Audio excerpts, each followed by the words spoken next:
Good morning সবাইকে। দেখো, আজকের ক্লাসে আমি তোমাদের মডিউল করাবো। অলরেডি তোমাদের ফাংশন হয়ে গেছে, মডিউলটা বাকি আছে। তো মডিউলটা করিয়ে দেবো আজকে ক্লাসে।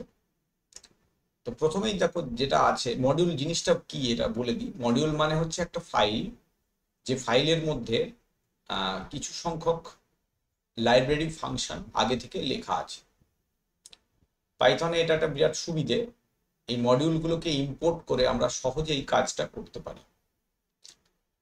তো এক্ষেত্রে মনে রাখতে হবে, মডিউল নিয়ে আমরা যখন কাজ করব তখন সেই মডিউলটা আমাদের লাইব্রেরিতে উপস্থিত আছে কিনা সেটা দেখতে হবে। মানে যে কোনো নামে আমি মডিউল কল করতে পারবো না। হ্যাঁ, এটা হয় যে আমরা ইউজাররা নিজের প্রয়োজন মতো একটা ফাইল বানাতে পারি এবং সেই ফাইলের মধ্যে বেশ কিছু ফাংশন লিখে রাখতে পারি, সেটাও একটা মডিউল হয়ে যাবে এবং আমরা চাইলে সেই মডিউল কল করেও আমাদের কাজ করতে পারবো। তো মডিউল কিভাবে কল করে প্রথমে ওইটা শুধু দেখাচ্ছি। দেখো,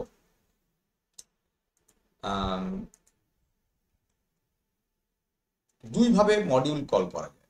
একটা হচ্ছে ইম্পোর্ট স্টেটমেন্ট দিয়ে ডাইরেক্ট ইম্পোর্ট ম্যাথ বলি। ধরো আমি একটা ম্যাথ মডিউলটাকে কল করলাম। এবার ম্যাথের মধ্যস্থ ফাংশন আমি ফ্যাক্টোরিয়াল ফাংশনটাকে কল করছি। হ্যাঁ, কিভাবে কল করছি খেয়াল করো। ম্যাথ ডট ফ্যাক্টোরিয়াল মানে মডিউলের নাম ডট ফাংশনের নাম দিয়ে কল করছি। 5 লিখলাম, দেখো সরাসরি মানটা পেয়ে গেল। তো এইভাবে একটা কল করা যায়। এভাবে ম্যাথ ডট দিয়ে আমি যে কোনো যে ফাংশন আছে ম্যাথ মডিউলের মধ্যস্থ যে কোনো ফাংশনকে কিন্তু পেয়ে যাব। এসকিউআরটি করলে কি হবে, 4 পাবো, মানে স্কোয়ার রুট, বর্গমূলের যে মানটা হবে সেটা পাবো। ঠিক আছে, তো এইভাবে আমরা যে কোনো মানে ম্যাথ মডিউলের মধ্যস্থ যে কোনো ফাংশনকে ডাইরেক্টলি কল করতে পারবো। খেয়াল রাখতে হবে ম্যাথ ডট দিয়ে কল করতে হবে। ঠিক আছে, তো এইবার নেক্সট যে পদ্ধতি আছে সেটা দেখাচ্ছি। ফ্রম স্টেটমেন্ট দিয়েও একটা করা যায়। তো সেখানে কি করতে হয়, সেখানে ফ্রম এর পর মডিউলের নাম লিখতে হয়, তারপর ইম্পোর্ট লিখে ফাংশনের নাম লিখতে হয়। ধরো আমি এখানে লিখলাম ফ্যাক্টোরিয়াল কমা এসকিউআরটি, মানে এই ফাংশনগুলোকে আমি ম্যাথ মডিউল থেকে ইম্পোর্ট করলাম। সুবিধে হচ্ছে এখন মানে এবার যদি আমি কল করতে চাই ফ্যাক্টোরিয়াল বা এসকিউআরটি, তার জন্য কিন্তু আমাকে কোনো ডট দিতে হবে না। খেয়াল করবে, দেখো ফ্যাক্টোরিয়াল লিখে ডাইরেক্টলি ব্র্যাকেটে ভ্যালু দিয়ে দিলাম। হ্যাঁ, ভ্যালু দিয়ে দিলে দেখো সরাসরি তার আউটপুট পেয়ে যাচ্ছি। বা এসকিউআরটি লিখে যদি আমি ব্র্যাকেটে ভ্যালু দিয়ে দিই, তাহলে সরাসরি তার যে স্কোয়ার রুট বা বর্গমূল তার মান পেয়ে যাচ্ছি।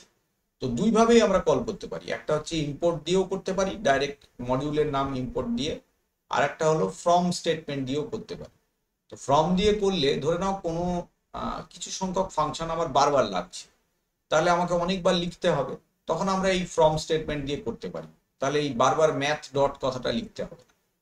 আর যদি আমার একটা মডিউলের মধ্যস্থ বিভিন্ন ফাংশন বারবার লাগে, তখন ইম্পোর্ট মডিউল করে নিয়ে মডিউলের নাম দিয়ে ডট দিয়ে কল করলে ভালো হয়। ঠিক আছে, তো এই হচ্ছে দুইভাবে আমাদের যে মডিউল আছে সেই মডিউল কল করার একটা পদ্ধতি। ঠিক আছে, এরপর যেটা আছে দেখো, তোমাদের সিলেবাসে কিন্তু খুব বেশি সংখ্যক মডিউল নেই।